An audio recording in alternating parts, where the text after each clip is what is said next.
y algunos enunciados, por lo que hemos visto antes, puede que no estén del todo bien desarrollados. Y si ustedes comparten, bueno, no solamente conmigo desde luego, sino que está bueno que lo compartan y vean, está perfecto que marquen ciertas discrepancias de lo que ven en el autoevaluable y de sus guías de estudio o bibliografía.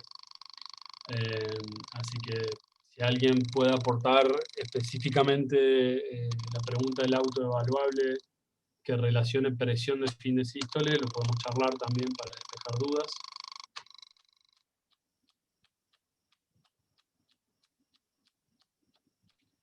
De todas maneras, vamos a hablar un poco de eso ahora. De hecho, ya la primera diapositiva arranca con la respuesta a tu pregunta. Bueno, gracias. Bueno, muy bien. Para los que fueron uniéndose, tenemos un poco la temática que vamos a debatir, a discutir, a presentar. Vamos a hablar un poco sobre lo que es el trabajo cardíaco o gasto cardíaco, sus determinantes y justamente cómo graficamos todo esto en las curvas de relación presión-volumen. Que básicamente, bueno, no sé, Cecilia puso directamente que ese es el tema. Las curvas de presión-volumen se trazan justamente basados en los determinantes del gasto cardíaco. Así que vamos a justamente desglosar un poco eso. Y dentro de, cuando veamos justamente uno de los factores más importantes de esto, que es la contractilidad, ahí vamos a ver un poco sobre las bases moleculares sobre esto, ¿sí? Como para simplemente pasar en limpio, tener en cuenta qué cosas hay que saber de este tema. Sí voy a dejar, para no extenderme demasiado, para no tampoco quitar demasiado tiempo, voy a tratar de hacer esto lo más corto y sencillo posible. Recuerden que me pueden detener en cualquier momento por si hay alguna duda o una pregunta. Pero después uno tiene que tratar de establecer las interrelaciones que hay entre todos estos factores que van a determinar o actuar para regular el gasto cardíaco, que vamos a decir que son pre- y postcarga y la contractilidad. Y luego ahí, teniendo justamente estos tres temas, espero un poquito más claros, la idea es que ustedes vayan a, bueno, diversos capítulos de su bibliografía cuando justamente hacen la relación entre los tres. Si no, creo que se va a extender demasiado y no es un poco la idea. La idea de las clases de repaso es despejar puntualmente ciertas cosas y la idea es no extenderme demasiado. Bien. Bueno, siendo casi las 8:15 y que empezó a mermar el ingreso de participantes, último minuto entonces para arrancar y ya vamos.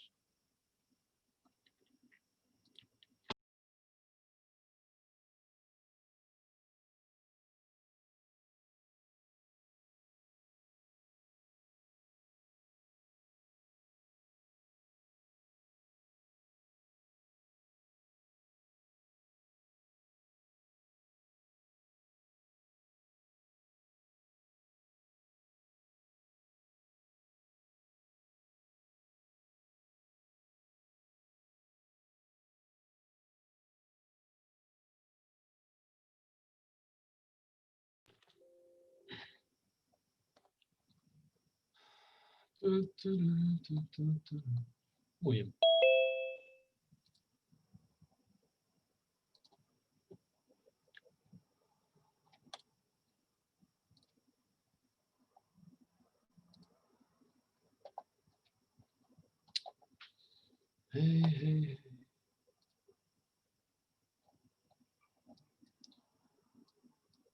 Bueno, muy bien. ¿Pueden ver todos entonces la pantalla? Sí, profe. Bien, gracias. Bueno, genial, entonces. La idea es,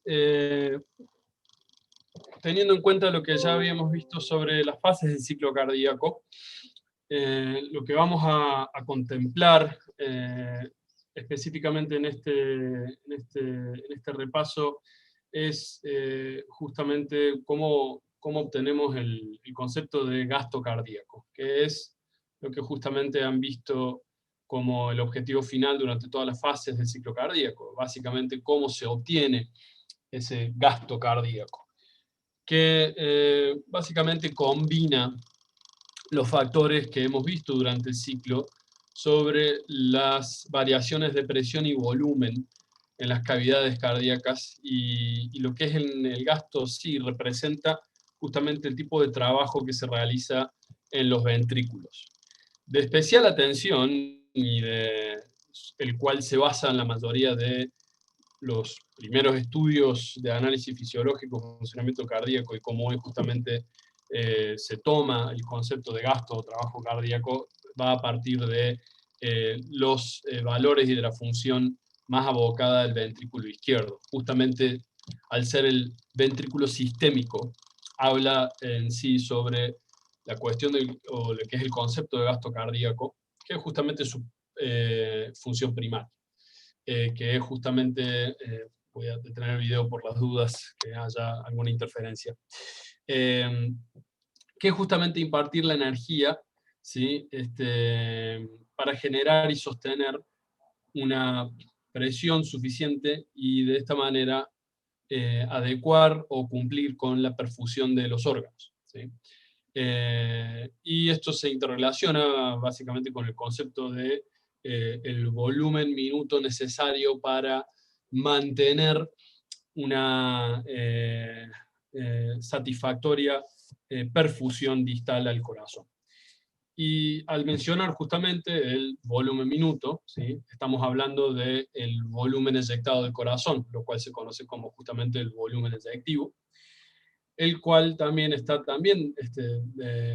relacionado con en cuánto tiempo ese volumen eyectivo o volumen ventricular que se eyecta está recorriendo nuestros órganos. Es decir, entonces, cuántas veces eso se va a latir. Entonces, el latido está determinado por nuestra frecuencia cardíaca. Entonces, así determinamos que justamente el gasto cardíaco, o el output cardíaco, como en muchos lugares está reflejado, es el equivalente de el volumen sistólico multiplicado por la frecuencia cardíaca. Entonces, tanto los cambios que se van a suceder en el volumen sistólico o en la frecuencia cardíaca, eventualmente son los que va a determinar cómo medimos nuestro gasto cardíaco, que justamente lo medimos en mililitros por minuto o litros por minuto, ciertamente en el adulto. Nosotros en pediatría, por justamente una cuestión de volemia o volumen sanguíneo en seres vivos más pequeños, habitualmente las expresamos en mililitros por minuto. Cuando hablamos del concepto aislado del volumen efectivo, esto estamos hablando de los mililitros expulsados o eyectados del ventrículo por latido, ¿sí? Entonces, cuando justamente combinamos esto, tanto de los latidos minuto y de los mililitros por latido, tenemos justamente nuestro gasto cardíaco, que típicamente en un adulto varían entre 5 a 6 litros minuto, ¿sí? Pueden haber leído, pueden haber notado otro concepto que es el índice cardíaco, y esto es básicamente cuando dividimos, el gasto cardíaco por la superficie aérea corporal, ¿sí? Y esto justamente es lo que se llama la indexación, por eso se llama el índice cardíaco, a la superficie aérea corporal, es decir, básicamente lo que hace a la combinación de la altura multiplicada por el peso dividido por 3.600. Y esto justamente toma en cuenta que no todas las personas somos iguales, ¿sí? Podemos tener un adulto o una adulta, pero no es lo mismo aquel adulto o aquella adulta con un índice, perdón, no con un índice de masa corporal, con una superficie de área corporal de 2 o una superficie de área corporal de 1,4. ¿Sí? Así que la variación justamente del índice cardíaco es justamente el ajuste de esto a la persona según su tamaño. Entonces, para introducirnos en el tema, acá justamente arranco con para tener en cuenta las presiones que algunas de estas iban nombrando a medida que estábamos transitando el ciclo cardíaco en el repaso pasado, o cuando dimos los respectivos laboratorios, ¿sí?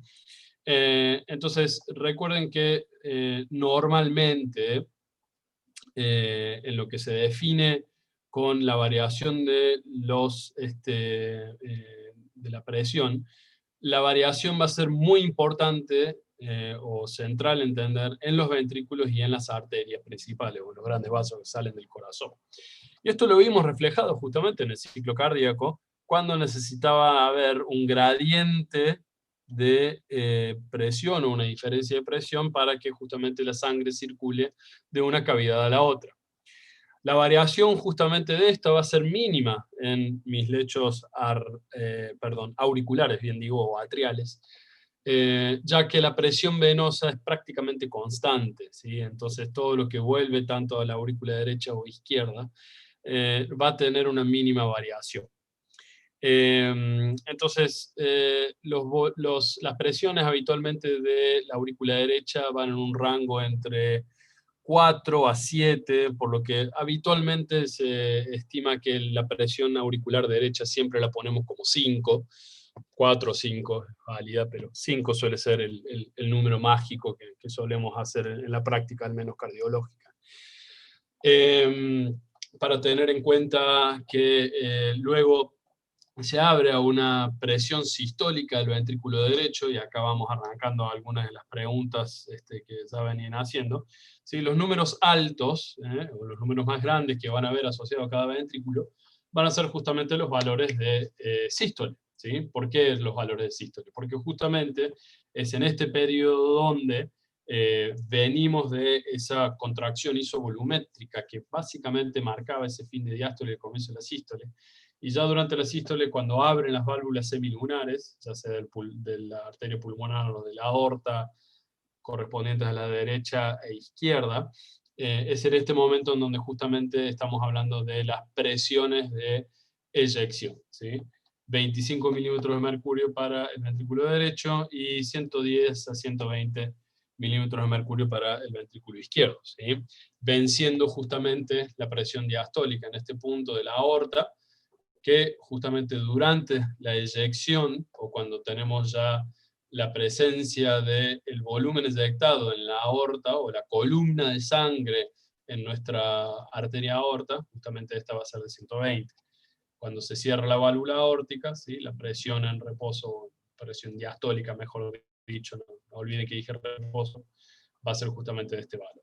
Son más bajas para la presión en la arteria pulmonar, lógicamente o naturalmente tiene que haber menor presión en el lecho pulmonar que la sistémica para justamente cumplir su función de ser el reservorio de sangre deoxigenada para poder oxigenarse correspondientemente, ¿sí? Entonces la presión en sístole de esta arteria pulmonar habitualmente es de 25, obteniendo una presión diastólica de 10, así que en promedio se habla que la presión media de la arteria pulmonar es de unos 20 mililitros de mercurio, y eso es básicamente lo que tiene que tener en cuenta. Entonces, viendo esto, podemos ir haciendo una relación con lo que las curvas de variación de la presión y de volumen que veníamos viendo ploteados en este famoso diagrama que los debe ya espantar en sus sueños, que es este diagrama de Wiggers. Y esto justamente referido o graficado específicamente al ventrículo izquierdo, habla sobre la relación entre la presión y cada uno de los estadios del ciclo, ¿sí? O de los eventos cardíacos que justamente suceden, para representar acorde a qué es lo que varía durante cada una de las etapas que ya habíamos hablado. Como verán, se refiere a los eventos concernientes a la apertura y cierre de la válvula auriculoventricular de el lado izquierdo, ¿sí? Que son las válvulas que es la válvula, perdón, mitral. Y, y los eventos que ocurren justamente con la válvula semilunar de este lado, que es la válvula aórtica. Las letras que justamente ven abajo ocurren a los periodos del llenado ventricular, más o menos como lo veíamos viendo en orden el repaso pasado, la contracción isovolumétrica, la eyección ventricular. La D sería la relajación isovolumétrica para volver nuevamente al llenado ventricular, ¿sí?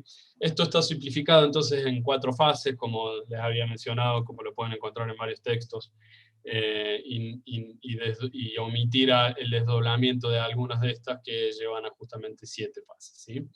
Bien, y esto lo hacemos porque vamos a tener esta especie de, supongo que cuadrilátero, o forma polimétrica, que es lo que justamente representa la presión en función del volumen en este loop de presión-volumen, perdón, específicamente del ventrículo izquierdo, ¿sí?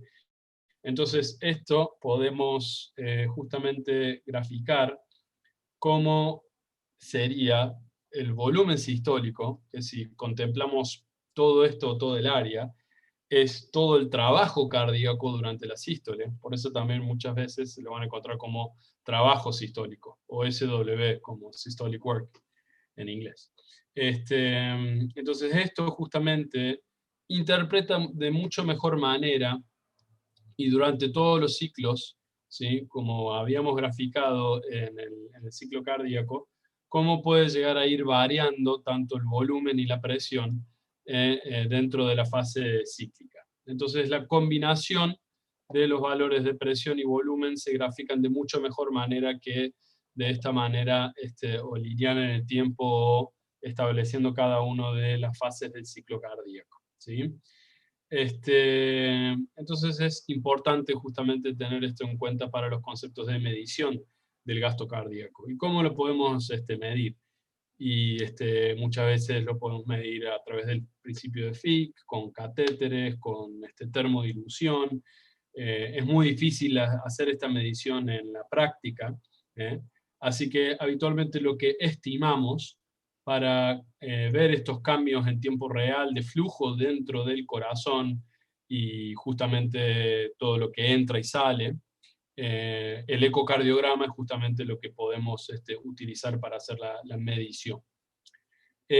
¿Cómo influyen la frecuencia cardíaca y el volumen de eyección en el gasto cardíaco? Los cambios en la frecuencia cardíaca generalmente son más importantes desde el punto de vista cuantitativo para producir los cambios en el gasto cardíaco. Si tomamos en cuenta de qué manera no patológica podemos aumentar la frecuencia cardíaca, podemos ver que en ejercicio puede aumentar del 100 al 200% durante el ejercicio.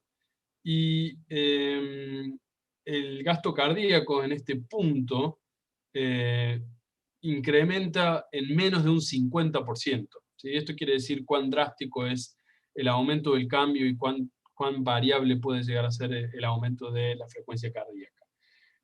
Primariamente esto es llevado a cabo, y eso lo vamos a ver un poco, pero esto justamente es algo que tienen que tener en cuenta, cuáles van a ser las cosas que van a determinar mi frecuencia cardíaca. Y básicamente van a ser los efectos del sistema nervioso autónomo. Por un lado, el sistema nervioso simpático, estimulando los receptores cronotrópicos y haciendo el cambio en el automatismo, ya que estimula directamente sobre el nodo sinusal. Entonces, este sistema simpático adrenérgico estimula los receptores beta 1 en los receptores del nodo sinusal, pero también lo hace en el nodo AB. Por lo tanto, la velocidad de conducción auriculoventricular también va a ser aumentada, y esto es lo que habíamos dicho que se conoce como dromotropismo. Entonces, también a través de los receptores beta 1, el sistema nervioso simpático va a producir estos llamados efectos cronotrópicos y dromotrópicos positivos, por lo que finaliza en un aumento de la frecuencia cardíaca, ¿sí? Entonces, epinefrina o adrenalina, norepinefrina, noradrenalina, y que otros también van a participar en esto, otras hormonas como la hormona tiroidea, exactamente a través del mismo principio, la presencia de calcio, la presencia de potasio, ¿sí? Pero lo que más importante tienen que mencionar es justamente el sistema nervioso autónomo y específicamente qué es lo que lo va a estimular, el sistema nervioso simpático. Por otro lado, los receptores, el sistema nervioso autónomo parasimpático, ¿sí? A través de la acetilcolina, entonces va a estimular los receptores muscarínicos disminuyendo la frecuencia cardíaca, o sea que tiene un efecto cronotrópico negativo. Lo mismo hace esto el nodo auriculoventricular, por lo que también es dromotrópico negativo, disminuye la velocidad de conducción a través del nodo AB, ¿sí? Entonces esto disminuye la velocidad en la cual las potenciales de acción son conducidos de la aurícula al ventrículo, ¿sí? Estas son las cosas que más importantes tiene que tener en cuenta en cuanto a la influencia de la activación, ya sea simpático o parasimpática, en la frecuencia cardíaca. Es muy importante también esto, que es lo que mencioné al comienzo. Un cambio en la frecuencia cardíaca no necesariamente resulta en un cambio proporcional en el gasto cardíaco. Y esto justamente habla del efecto que puede llegar a tener la variación de la frecuencia cardíaca en el volumen eyectivo. Si nosotros duplicamos una frecuencia cardíaca en reposo teórica de 70 a 140, por ejemplo, si hacemos una estimulación vía marcapasos, esa estimulación no va a duplicar nuestro gasto cardíaco, porque justamente lo que se va a desarrollar en el tiempo con esta duplicación es una eventual caída en el volumen eyectivo. Y esto ocurre ¿por qué? ¿Qué es lo que pasa si yo aumento de forma significativa mi frecuencia cardíaca? ¿Cuáles de todas las fases que ya hemos repasado del ciclo cardíaco creen que se podría llegar a ver más alterada en cuanto a lo que es la variación de volumen?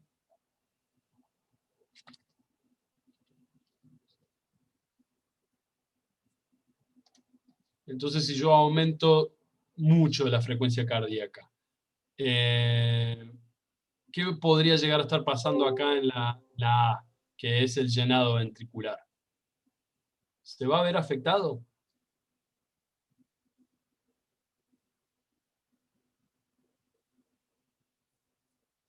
Están todos quemados o quemadas. Bueno, vamos a dar la respuesta ¿Se llenaría menos directamente. el ventrículo? Bien, ¿Daría bien menos ahí, se volumen? llena menos el ventrículo. Entonces, si yo sostengo una frecuencia cardíaca muy elevada, lo que voy a lograr eventualmente es el acortamiento de la diástole. Y si yo acorto la diástole, voy a disminuir el tiempo en el cual yo tengo para llenar adecuadamente ese ventrículo. Y si yo disminuyo ese tiempo, por consiguiente mi ventrículo se va a llenar menos, ¿sí? Entonces voy a tener como resultado una menor llenado ventricular y no justamente por este concepto, a, a, a duplicar mi volumen eyectivo por más que yo haya duplicado mi frecuencia cardíaca.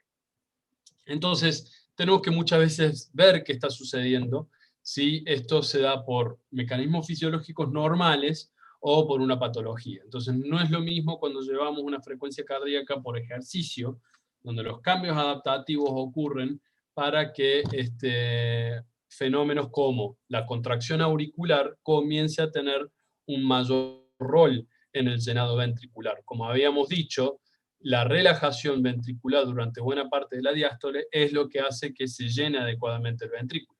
Pero si yo tengo la aurícula contrayéndose más rápido porque tenemos un estímulo cronotrópico y dromotrópico positivo, como es la actividad física, entonces la adaptación va a ser que la aurícula en su contracción, que era el comienzo de esta fase A, como recordarán, va a, en vez de tener un 20% de participación en el llenado ventricular, como en reposo habíamos dicho, y va a pasar a tener un 40% probablemente, incluso un 50%.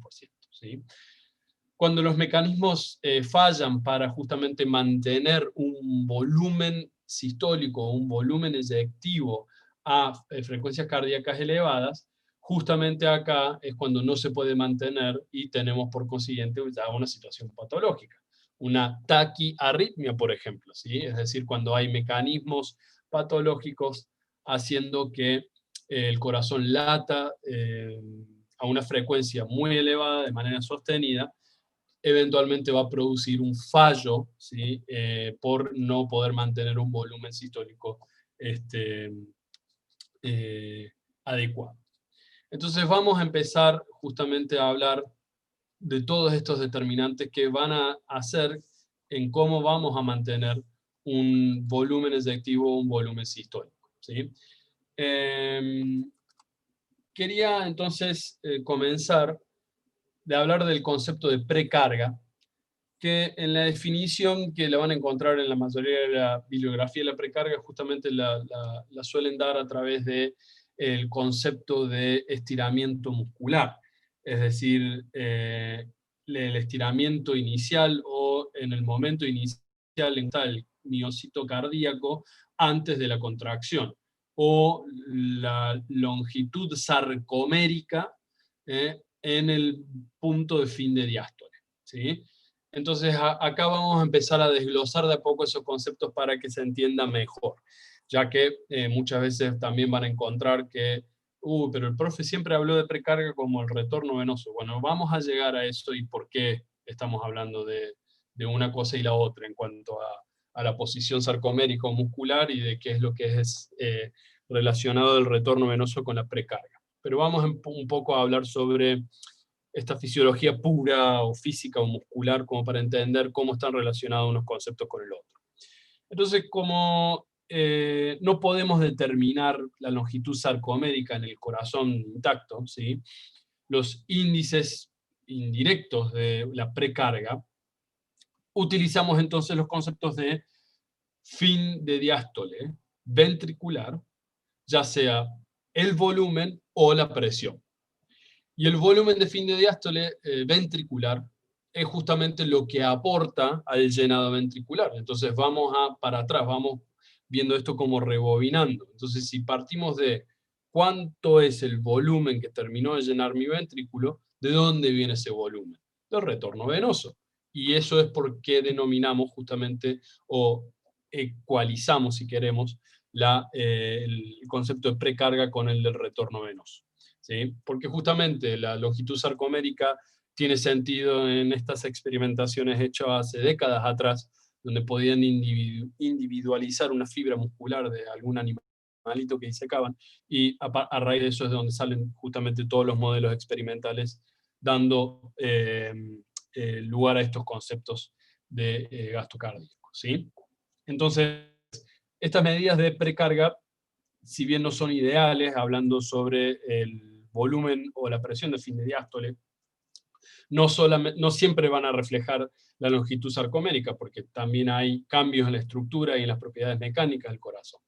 Pero los cambios agudos en la presión de fin de diástole y de volumen de fin de diástole son justamente muy útiles en ver justamente cómo se puede llegar a cambiar esto, cómo modifica esto el volumen eyectivo o volumen sistólico, ¿sí? Vamos a hablar de un concepto muy importante, ya que esto es algo que aparece como algo de alta relevancia cuando ven fisiología respiratoria, pero también están los conceptos de compliance o distensibilidad, que es como lo pueden traducir, y de elastancia también, que se aplica esto al músculo cardíaco. Mientras el ventrículo se llena de sangre, la presión que se genera con un volumen X o dado es determinado justamente por cuán distensible es el ventrículo, es decir, qué capacidad tiene ese ventrículo para modificarse y llenarse con algún volumen, ¿sí? Entonces, es la razón o al ritmo en el cual se cambia el volumen dividido por un cambio de presión, es decir, la relación en cómo se modifica la presión intraventricular a medida que se va llenando, o la variación de volumen, justamente esto. Entonces, esto justamente se puede graficar, en donde vamos a tener en el eje vertical la variación de presión, y en el eje horizontal la variación de volumen, ¿sí? y vamos a obtener justamente estas curvas, que cada curva tiene una pendiente.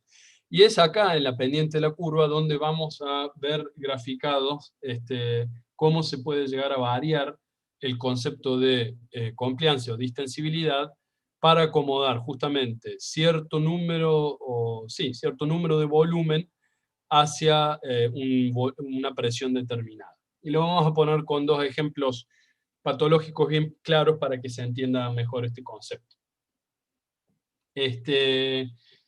Si tenemos la inclinación, ¿sí? En nuestra curva normal, por ejemplo, que observamos, tenemos que a un volumen de fin de diástole determinado, ¿sí? Vamos a tener una variación de presión determinado, o viceversa, según cómo lo quieren ver, ¿sí? Entonces, para alcanzar el volumen de fin de diástole del ventrículo izquierdo, que habíamos dicho en la clase pasada, que alcanza a ser de 120 mililitros, que es justamente donde está acá este punto, no necesitamos una presión muy alta, que es justamente la presión de fin de diástole, que si recordarán acá en el gráfico, es más o menos de 8 o 10, ¿de acuerdo? Y es lo que justamente está graficando en este punto. Entonces yo tengo que justamente obtener esta pendiente normal, que implica que para mi volumen de fin de diástole promedio o teórico 120, no tengo que elevar demasiada la presión para justamente acomodar este volumen, ¿sí? Entonces, ¿cómo podemos establecer la relación entre presión y volumen? Y es no lineal, como en la gran mayoría de los tejidos biológicos. Entonces, la distensibilidad va a disminuir a medida que yo tenga una presión que va en aumento o un volumen que vaya en aumento. Y estas variaciones de presión y de volumen que pueden aumentar patológicamente, la vamos a tener tanto en los cambios de complianza cuando está disminuida, por ejemplo en la hipertrofia, ahora vamos a hablar en cada uno de ellos, y cuando tenemos una complianza, una distensibilidad muy aumentada, como es justamente la dilatación. Para que se den una idea de cómo me gusta ejemplificar a mí el concepto de distensibilidad, ¿sí? O compliance, imagínense una bandita elástica o de oficina. Y recordarán o verán, aquellos que han tenido una bandita elástica en sus manos, situación que no creo que sea muy extraña o exótica, tienen esas gomitas de oficinas bien finitas y largas, es decir, que si la ponemos como en la mesa que haga un círculo son bien grandes, ¿sí? Y por otro lado tenemos esas banditas de oficina que son como mucho más anchas, ¿sí? Entonces, si nosotros ponemos esas dos una al lado de la otra, y la tratamos de poner en su forma circular, vamos a ver que la que tiene digamos, la gomita más finita va a ser un círculo más grande que la otra, ¿sí? E incluso si nosotros la estiramos, es decir, la ponemos en nuestro dedo y con la otra mano, ¿sí? La vamos estirando, es muy gracioso porque estoy haciendo la mímica que ustedes no me pueden ver. Si quieren acá puedo sacar el video, ¿sí? Si ponemos la gomita de oficina bien grande, o al menos grande en circunferencia, la podemos estirar bastante. Entonces, ¿por qué es esto? Porque las propiedades de elasticidad, ¿sí? De dicho ventrículo, en este caso, si se quiere, va a permitir que almacene mucho más volumen, ¿sí? Mi efecto de estirar justamente el punto de la bandita elástica desde mi dedo hasta un punto X, justamente se relaciona a los efectos de cómo el ventrículo puede acomodar una cantidad de volumen. Entonces, si se fijan en la curva en donde tenemos una distensibilidad aumentada, fíjense que mi volumen de fin de diástole puede alcanzar cifras mucho mayores, ¿sí? Que el punto de fin de diástole como tenemos aquí, ¿sí? Puede llegar a alcanzar a 200, 250. Entonces, esta bandita de oficina quiere decir que tiene una cantidad de fibras elásticas alteradas o posiblemente disminuidas, que es lo que justamente puede llegar a suceder en algunos casos patológicos de distensión o dilatación ventricular. Por ejemplo, cuando tenemos un reemplazo de tejido fibroso en vez del cardiomiocito, ¿sí? Entonces, no voy a tener que aumentar probablemente mi presión de fin de diástole para acomodar ese volumen, porque las fibras miocárdicas están muy distensibles y van acomodando ese volumen de manera que no vaya a afectar demasiado esta presión que tiene que hacer. Por otro lado, si nosotros tenemos la bandita de oficina bien ancha, quiere decir que es mucho más rica justamente en estas fibras de miocardiocitas, pero son mucho más gruesas, ¿sí? Entonces voy a tener que hacer un esfuerzo mucho más grande para poder acomodarlo. Ese esfuerzo justamente se traduce en presión. Entonces, al no tener una distensibilidad demasiado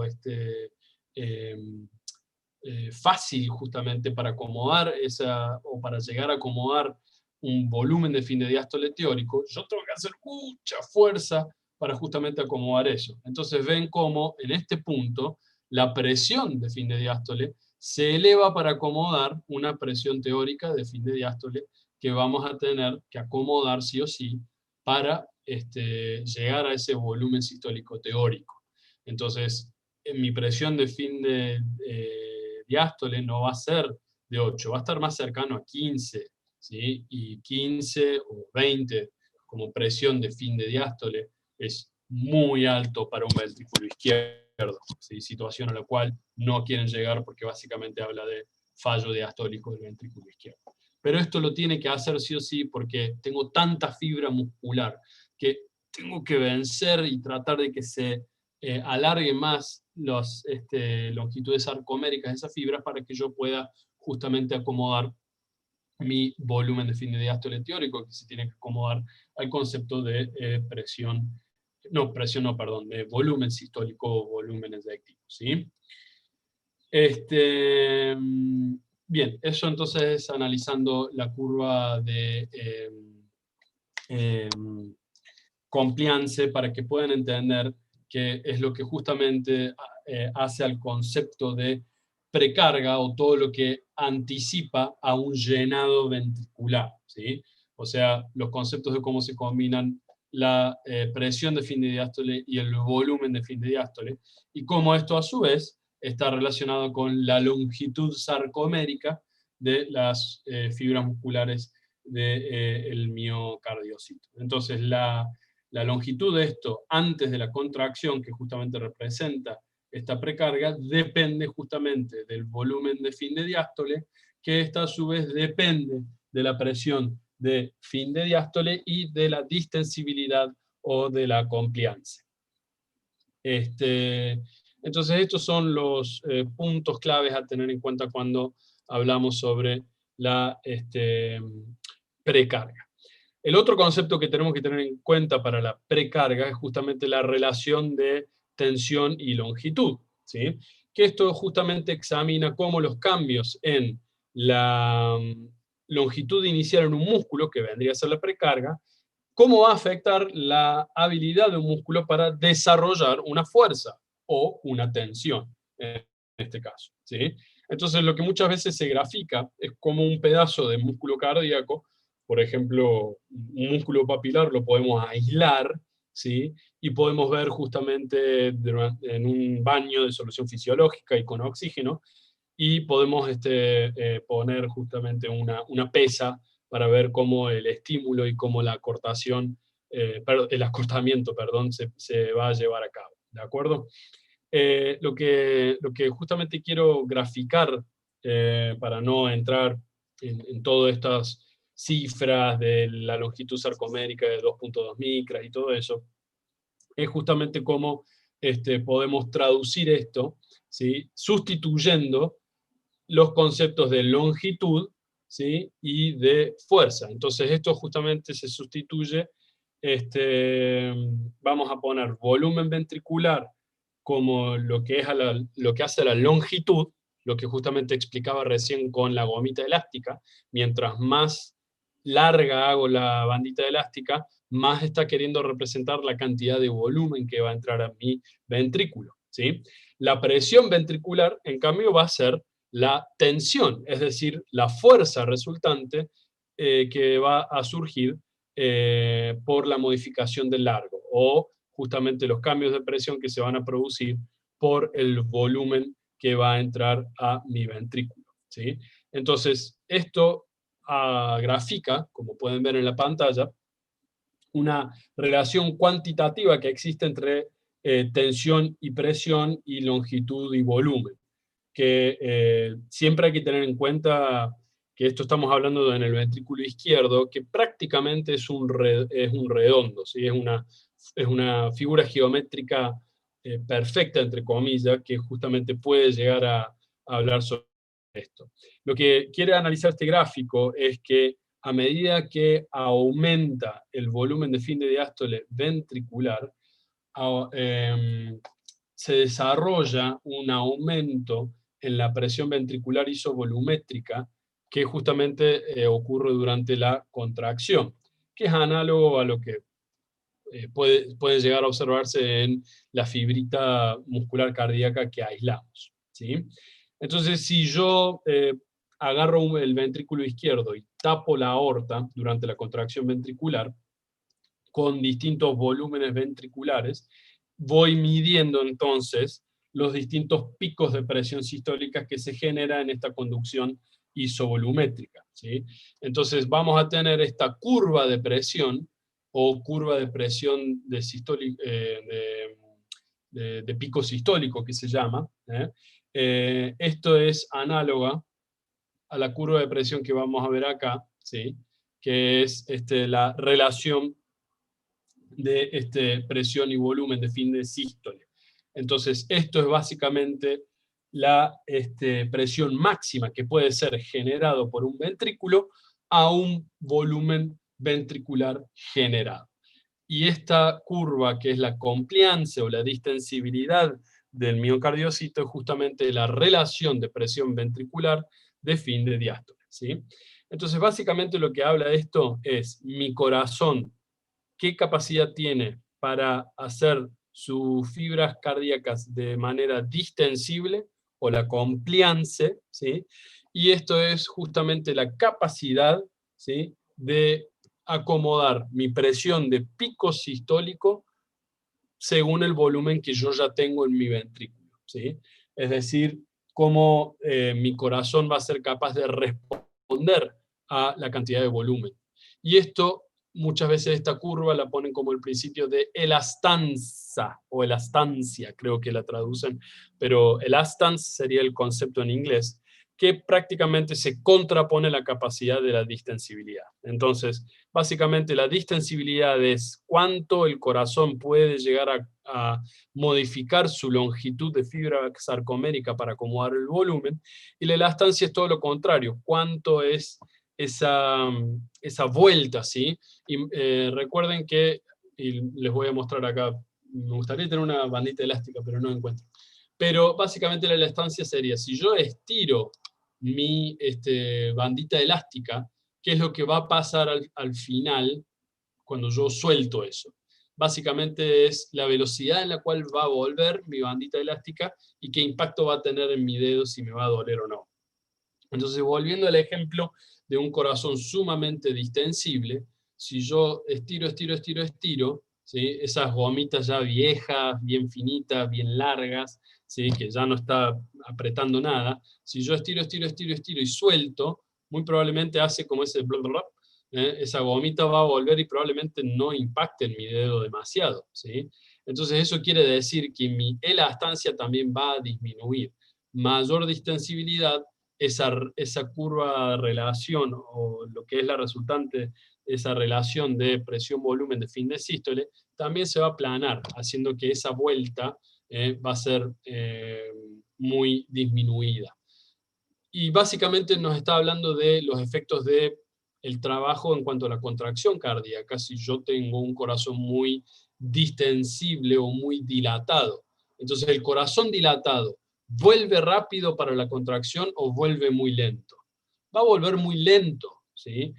Porque se tuvo que estirar tanto que no va a poder volver. Entonces la elastancia, o esa velocidad en la cual esa fibra elástica va a poder volver a su punto inicial después de un estiramiento inicial, se va a ver muy afectado. Entonces el corazón dilatado, ¿sí?, si básicamente yo hago con mis manos acá, represento como un corazón normal hace, ¿sí?, si se llena, se contrae, se llena, se contrae. Nótese que es como que las paredes básicamente tienden a casi que tocarse entre sí. ¿Estamos? Eso es lo que habla del principio, y lo vamos a analizar ahora, de Frank Starling, ¿sí? Entonces ese estiramiento inicial hace que esa elastancia o la relación presión-volumen de fin de sístole hacen que mi corazón haga lo que es esa vuelta de una manera efectiva. Si yo tengo un corazón dilatado, entonces se tuvo que estirar demasiada, ¿sí?, los sarcómeros y por consiguiente las fibras musculares de tal manera, porque tiene que acomodar una cantidad de volumen muy alta, esa elastancia va a estar así. Entonces el corazón hace una contracción muy disminuida. Y eso es muy importante, como es el principio de cómo la precarga va a determinar cómo va a ser mi trabajo cardíaco y por ende mi volumen sistólico o mi volumen efectivo. Bien, habiendo dicho esto, para conseguir justamente cuáles van a ser los mecanismos por los cuales la precarga va a determinar mi gasto cardíaco, vamos a entonces a seguir adelante con ya que lo mencionamos, con la ley de Frank-Starling. Antes de eso, ¿qué es lo que explica justamente el concepto de lo que es la activación dependiente de la longitud? Es decir, cómo justamente se puede modificar la longitud miocárdica en función de lo que va a ser mi concepto de presión y volumen en el ciclo cardíaco, o en los distintos puntos del ciclo cardíaco.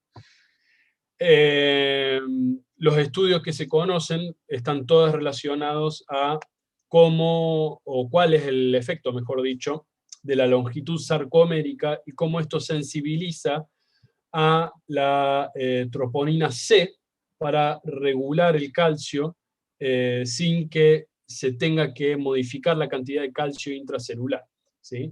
Entonces, la longitud de la fibra sarcomérica es capaz de regular la cantidad de calcio sin necesariamente tener un aumento de biodisponibilidad de calcio dentro de la célula, ¿sí? Entonces, por consiguiente, vamos a generar una fuerza, ya que tengo calcio unido a la troponina C, para poder hacer la contracción, ¿sí? La homeostasis cálcica, ¿sí?, también de cierta manera se modifica para que más calcio tenga disponible. Y por último, el sarcómero o el miocito hace que no solamente se modifique en su largo, sino que su diámetro se tiene que disminuir para que su volumen se mantenga de manera constante, ¿sí?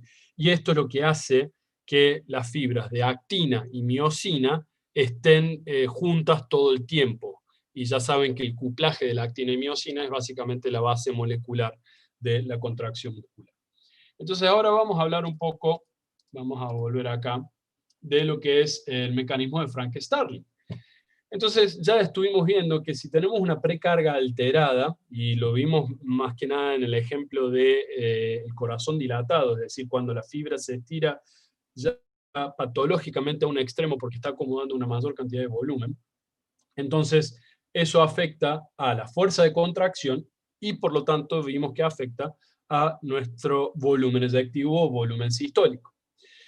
Cuando aumentamos el retorno venoso, por ejemplo, ¿sí?, hacia el corazón, vamos a tener un aumento del llenado ventricular y por lo tanto vamos a tener el aumento del volumen de fin de diástole y el aumento del volumen efectivo o del volumen, bien digo, el volumen efectivo.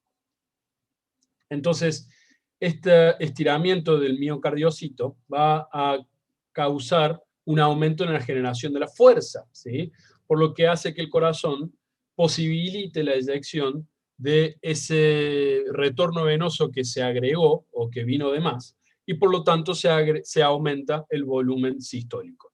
Esto es justamente el concepto central del mecanismo de Frank-Starling, ¿sí? Entonces, para resumir esto, el mecanismo Frank-Starling es lo que hace que el aumento de retorno venoso y de la precarga ventricular lleva a un aumento en el volumen sistólico, en el volumen eyectivo. Y esto es lo que está graficando este gráfico que estamos viendo ahora en la pantalla, ¿sí? Si asumimos que el ventrículo izquierdo normalmente opera en una presión de fin de diástole de 8 milímetros de mercurio, como habíamos dicho, que es más o menos lo que está reflejando acá nuestro punto A,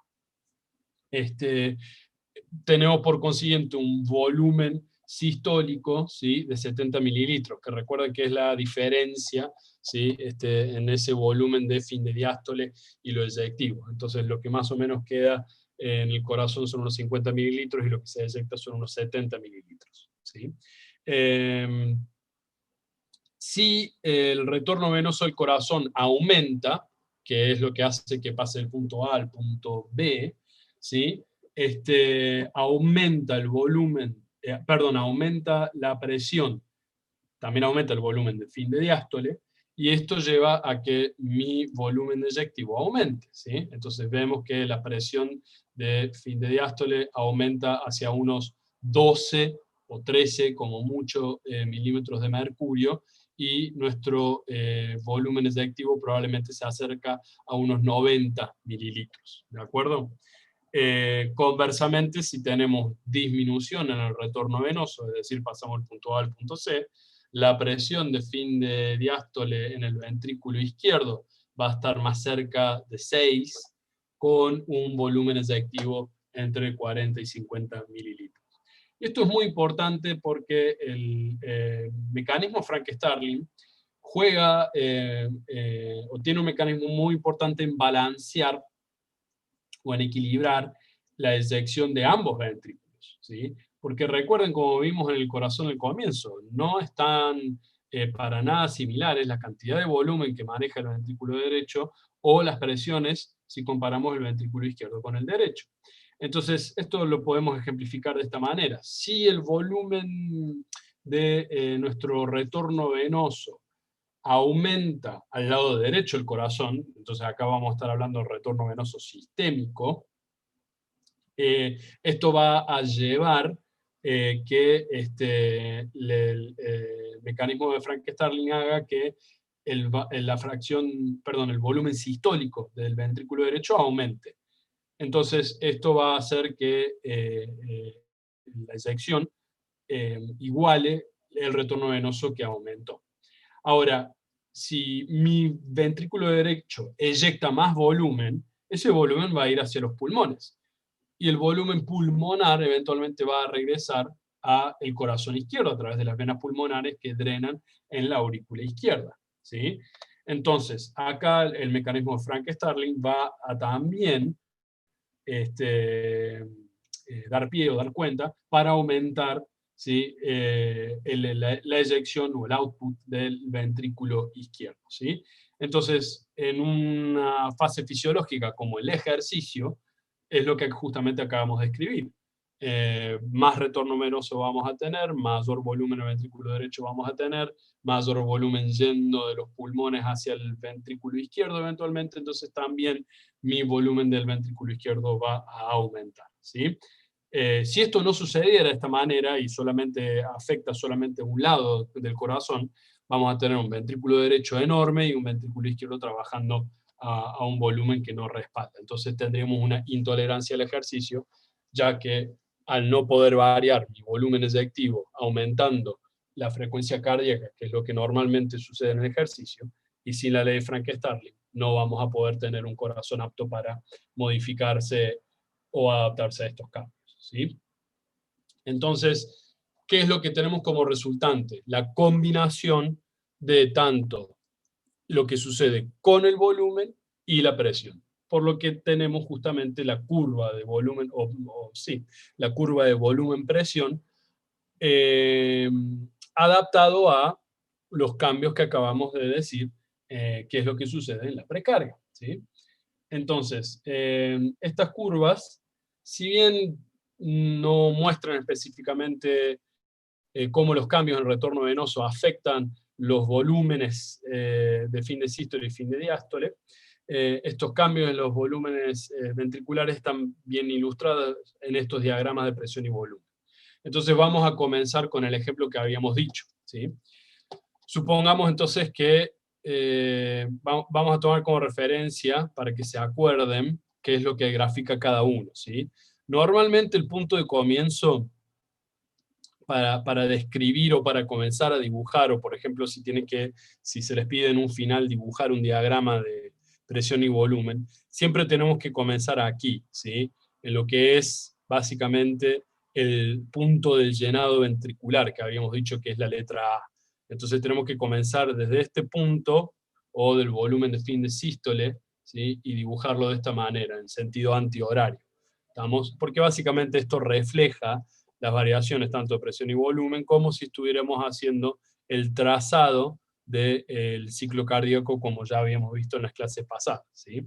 Entonces, como para nuevamente tener la referencia, tenemos el llenado ventricular, la contracción isovolumétrica, la fase eyectiva, ¿sí? Ventricular, y luego la fase de diástasis,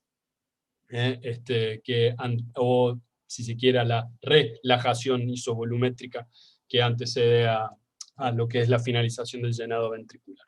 Entonces vamos a ver esto referido a los cambios en precarga.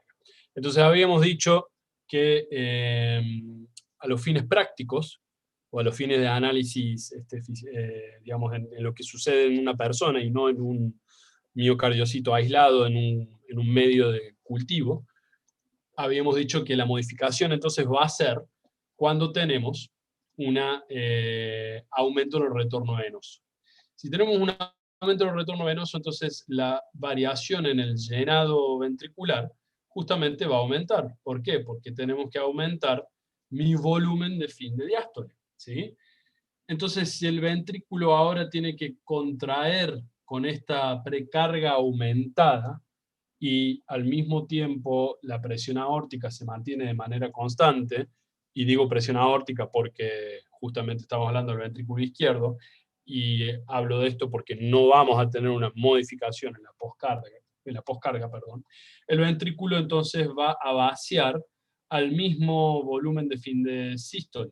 Por lo tanto, vamos a incrementar ese volumen eyectivo del ventrículo izquierdo, ¿sí?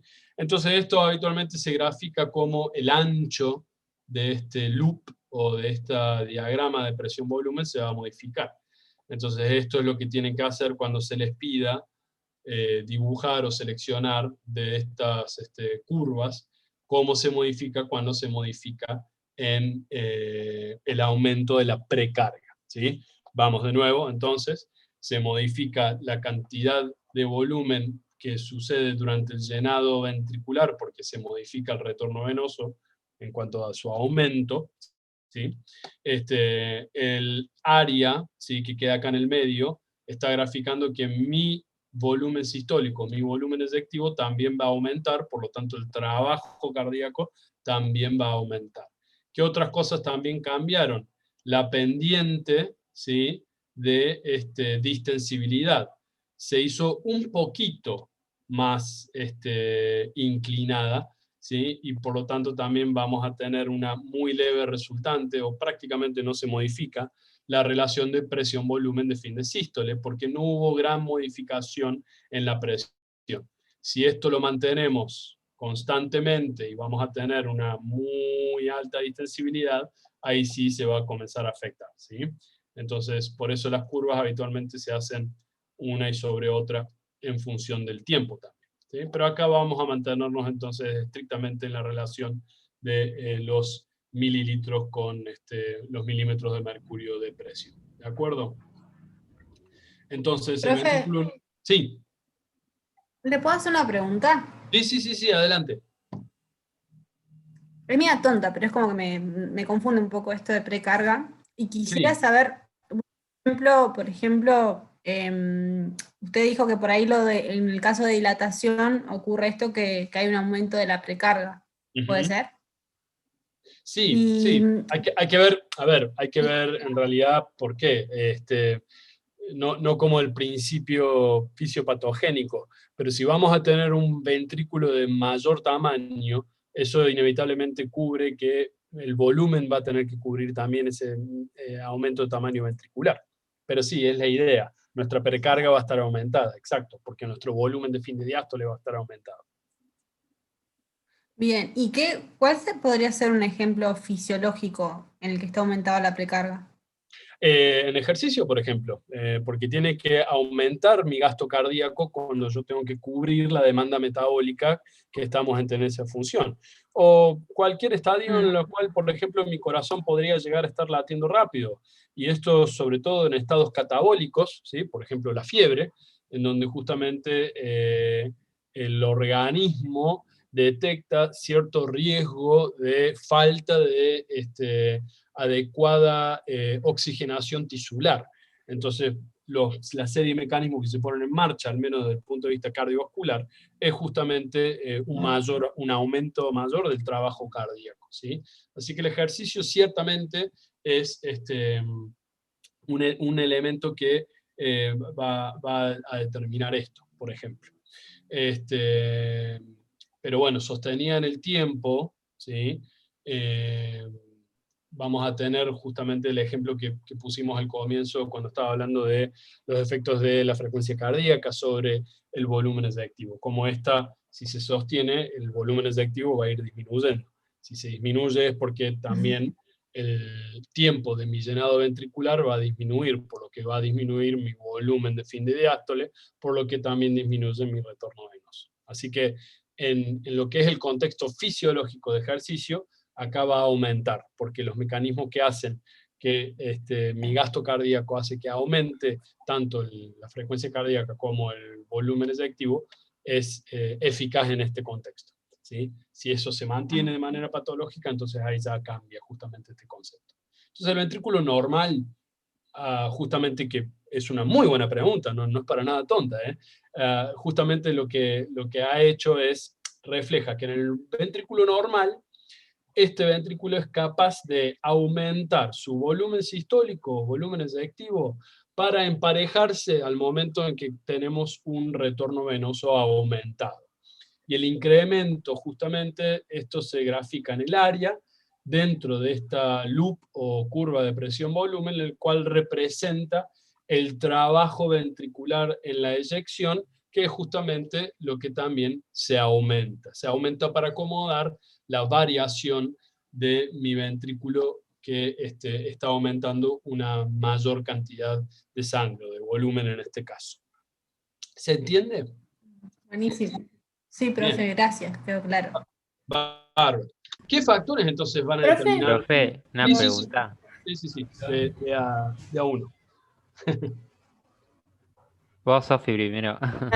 Bueno, me quedó una duda en el gráfico de por qué, o sea, aumenta el volumen pero no aumenta la presión en la parte roja, digamos. Por Bien. el mecanismo de control de la...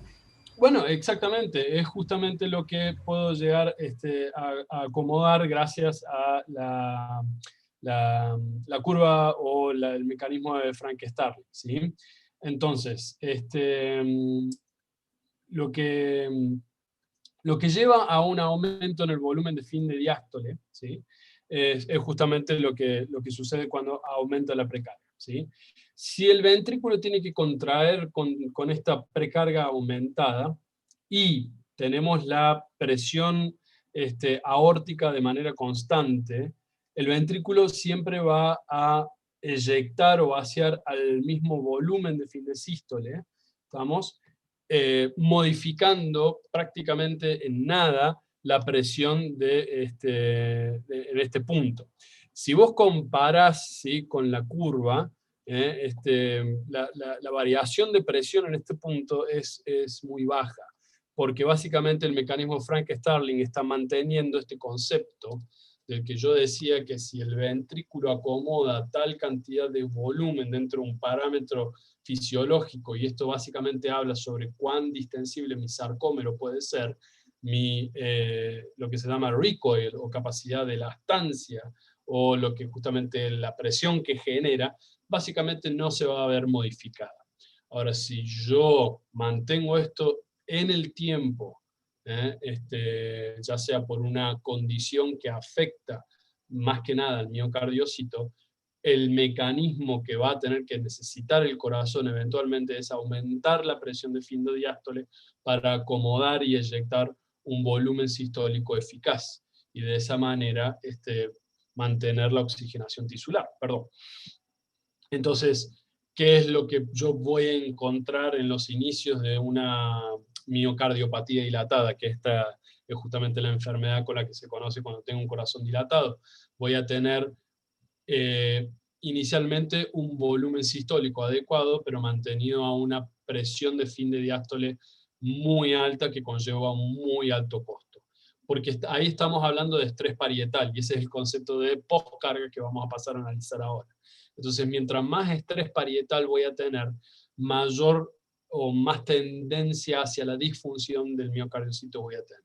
Y si esa disfunción ya supera el tope límite de esta relación presión-volumen de fin de sístole, que es básicamente mi limitante en la ley de Frank-Starling, y ahí lo vamos a analizar mejor con el concepto de postcarga, entonces mi corazón comienza necesariamente a aumentar la presión de fin de diástole para mantener un volumen sistólico adecuado.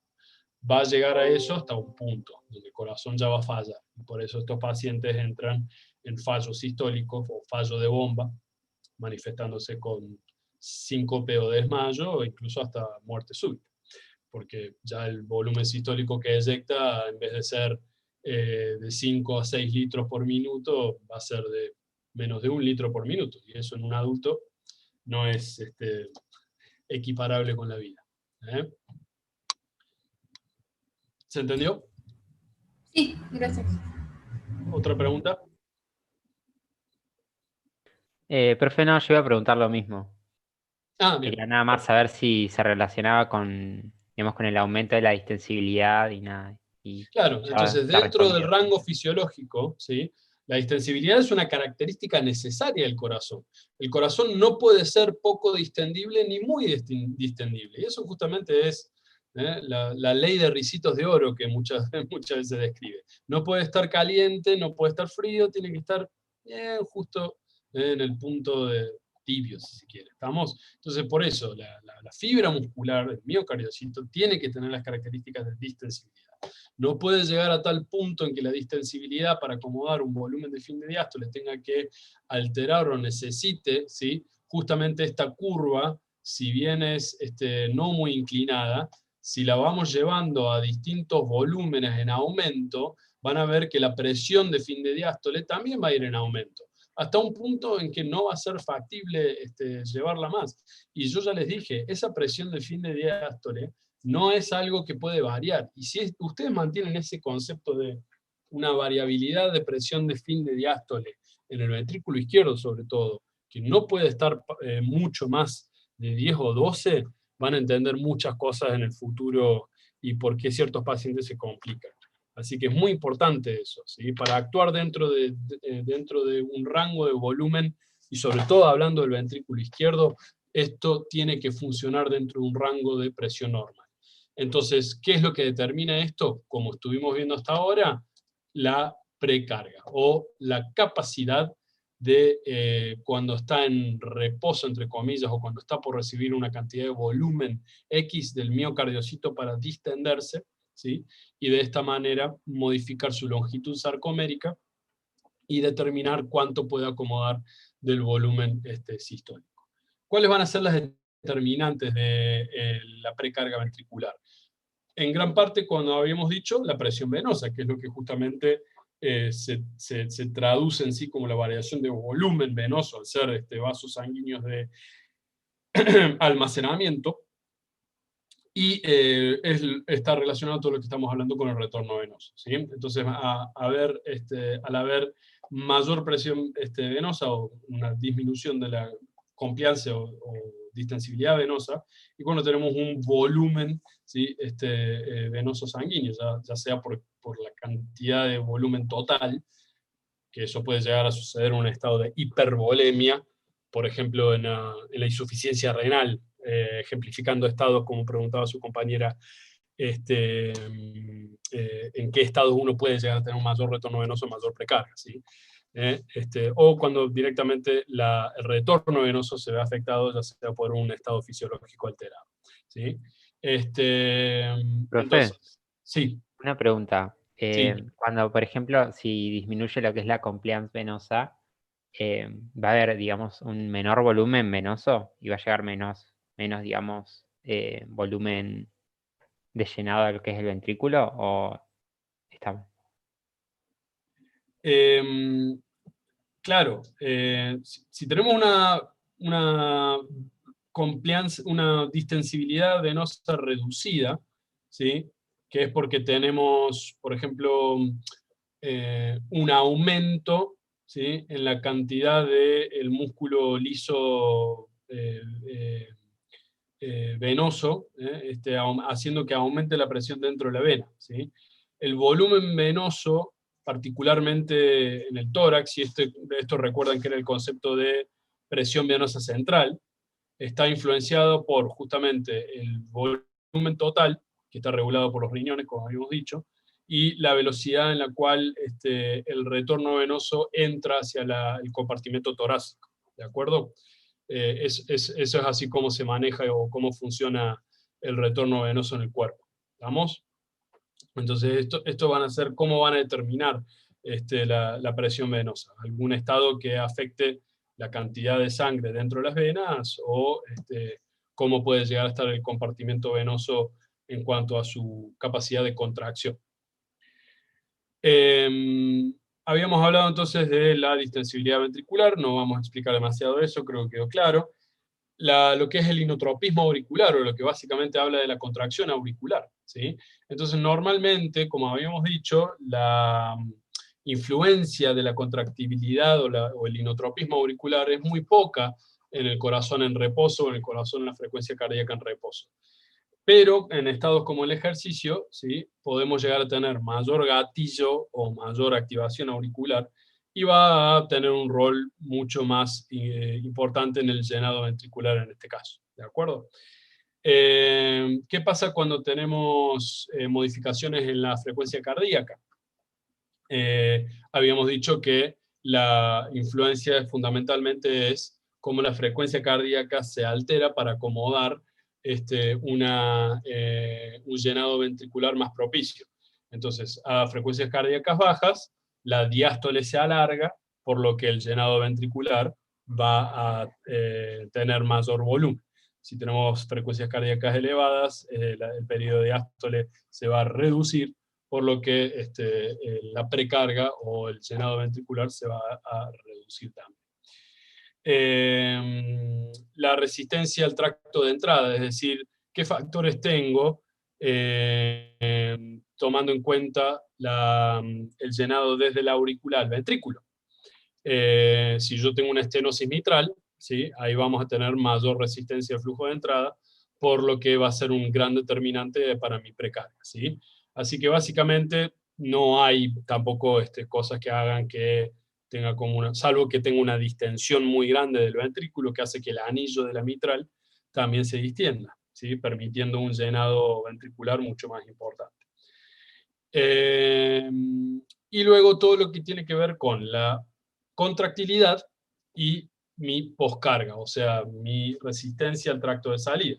Entonces, si yo tengo una estenosis aórtica o una estenosis pulmonar, voy a tener un ventrículo mucho menos hábil para el vaciado o la eyección, haciendo que justamente tenga ventrículos más grandes. Entonces, si yo aprieto la aorta, no es para nada raro que yo después observe una dilatación en mi ventrículo, porque no estoy siendo capaz de eyectar mi volumen ventricular de una manera completa, ¿sí?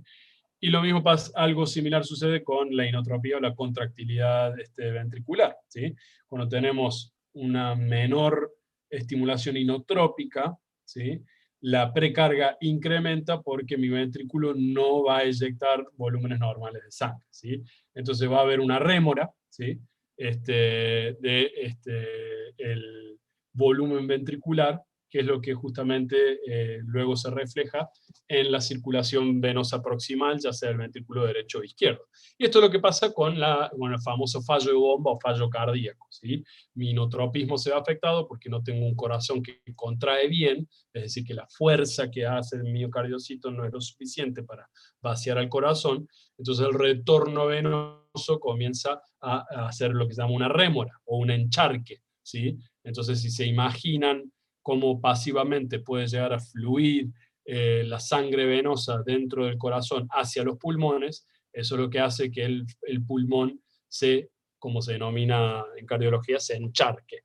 Y ese es el famoso edema pulmonar.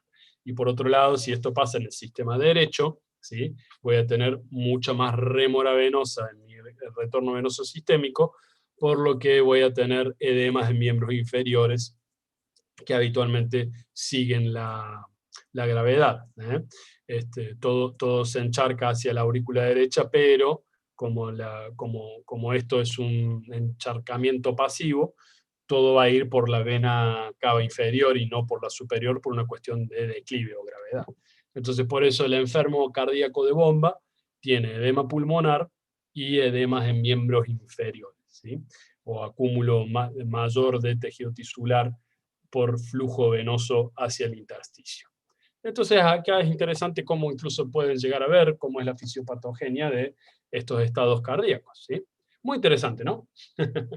Bueno, a lo que voy es que si menciono esto, y esto les queda bastante grabado, van a poder darles clases hasta los residentes de medicina interna. Muy importante tener estos conceptos de pre- y postcarga y cómo influencian justamente los estados cardíacos. Ahora vamos un poco a hablar de qué es lo que pasa con la postcarga y qué es lo que pasa con un corazón. Y acá es lo que justamente grafico, ¿sí? Es un corazón normal y un corazón con hipertrofia, ¿sí? O sea, un corazón con ya sea mayor cantidad de fibras de miocardiocitos o con miocardiocitos que también se hipertrofian. Entonces, el concepto de postcarga es justamente la carga ante la cual el corazón tiene que vencer para producir una eyección y vaciar de manera eficaz ese volumen eyectivo, ¿de acuerdo? Entonces, el ventrículo izquierdo tiene que vencer la presión aórtica, que recuerden que en el estado diastólico era 80 milímetros de mercurio, para poder realizar la eyección durante la sístole. Más grande voy a tener o más elevada voy a tener la presión aórtica en este punto, más fuerza va a tener que hacer el ventrículo para vencer a eso, ¿sí? Y lo mismo va para el ventrículo derecho con su arteria pulmonar, ¿sí? Entonces, el concepto que tiene que quedar en claro acá en cuanto a lo que reúne la poscarga es más que nada la relación de la relación de fuerza y velocidad, ¿sí? O la velocidad en la cual se acorta la fibra, ¿sí? Así como hablábamos de la relación de fuerza y tensión en la precarga, ¿sí? Acá justamente lo que tenemos que entender es qué pasa con esa relación de fuerza y velocidad, ¿de acuerdo? Y la manera más gráfica que puedo yo hacer de esto es qué es lo que pasa justamente cuando el bíceps quiere levantar una pesa, ¿de acuerdo? Cuando el bíceps quiere levantar una pesa, lo vamos a graficar con dos cantidad o 2 kilos de las pesas que vamos a levantar, ¿sí? Cuando yo quiero hacer un levantamiento de pesas, como grafica acá esta personita, y queremos levantar, por ejemplo, 2 kilos, ¿sí? Y tenemos que contraer nuestro bíceps al esfuerzo tal que pueda yo justamente hacer la flexión del antebrazo sobre el brazo, ¿sí? Entonces, la pesa va a estar siendo levantada a una velocidad relativamente alta, ¿sí? A medida que se acorta el bíceps, que es justamente acá en este punto. Entonces, bueno, somos todos muy cancheros levantando 2 kilos y probablemente lo hagamos a una velocidad bastante rápida. Ahora, ¿qué pasa si yo pongo acá la pesa de 35 kilos en un solo brazo? voy a tener que hacer un mayor esfuerzo. Incluso probablemente hasta pueda completar la flexión. Pero comparado a levantar 2 kilos, la velocidad, ¿sí?, de acortamiento, ¿va a ser más lenta, va a ser igual o va a ser más rápida?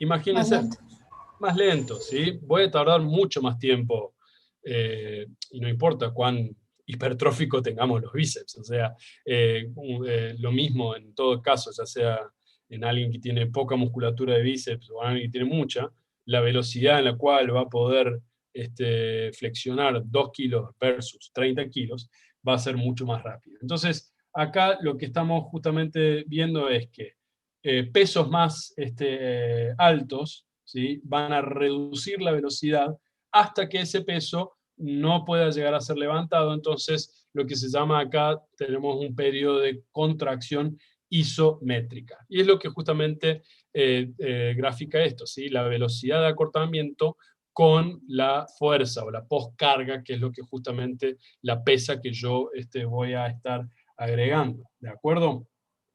Entonces, la X habla de esa velocidad de fuerza, el cual el punto, la postcarga es tan grande que ya la fibra muscular ya no se puede acortar, ¿sí?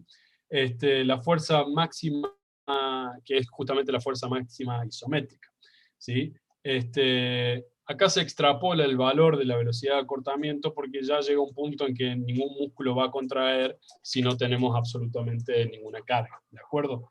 Entonces, mientras mayor es la fuerza, ¿sí?, de mi contracción isométrica máxima, bueno, al menos en este punto, noten cómo la velocidad de acortamiento va disminuyendo.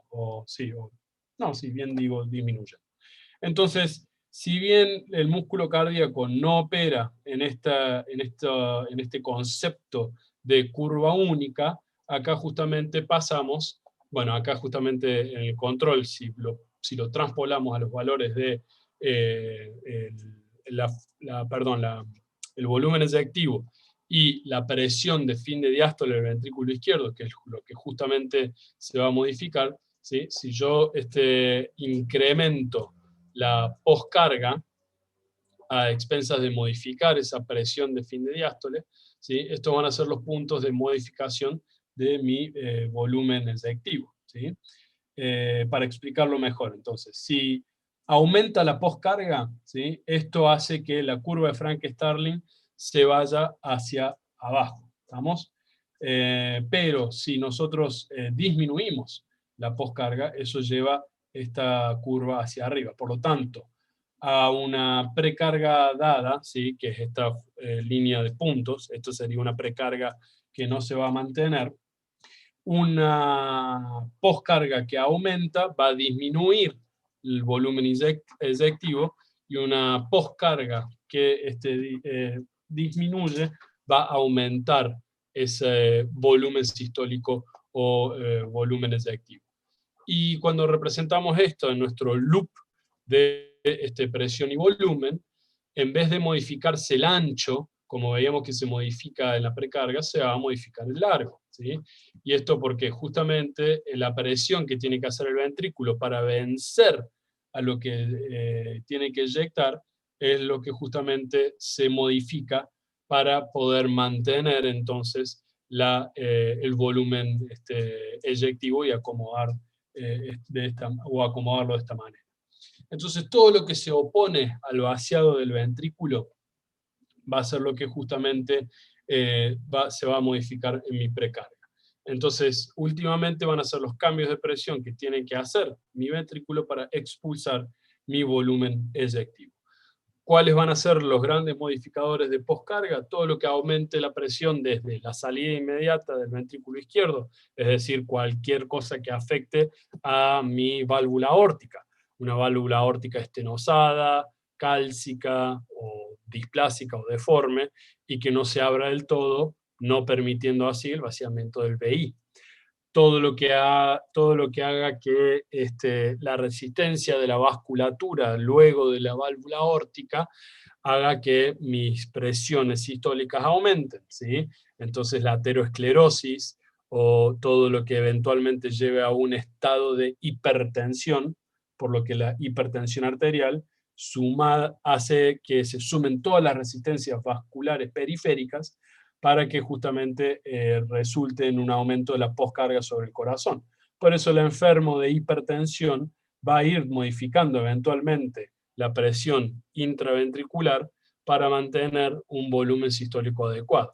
Y esto, si se prolonga en el tiempo, un enfermo con hipertensión arterial puede desarrollar una hipertrofia ventricular como el corazón que mostraba al comienzo. ¿De acuerdo? Hablamos de precarga, hablamos de poscarga, ahora vamos a hablar sobre el determinante que nos queda, que es justamente la contractilidad, ¿sí? Y para hablar de contractilidad, vamos a muy rápidamente repasar un poco sobre los fenómenos que se dan para la contractilidad miocárdica, ¿sí? Entonces, ya todos más o menos conocen dentro de la célula del miocardiocito qué es lo que tiene que ocurrir para la unión de calcio, ¿sí? En los lugares que van a estar relacionados para que eventualmente se una, ¿sí? A las proteínas de la tropomiosina, para que eventualmente se establezca el couplaje de la actina con la miosina, y por lo tanto vamos a tener el efecto contráctil de el miocardiocito. ¿De acuerdo?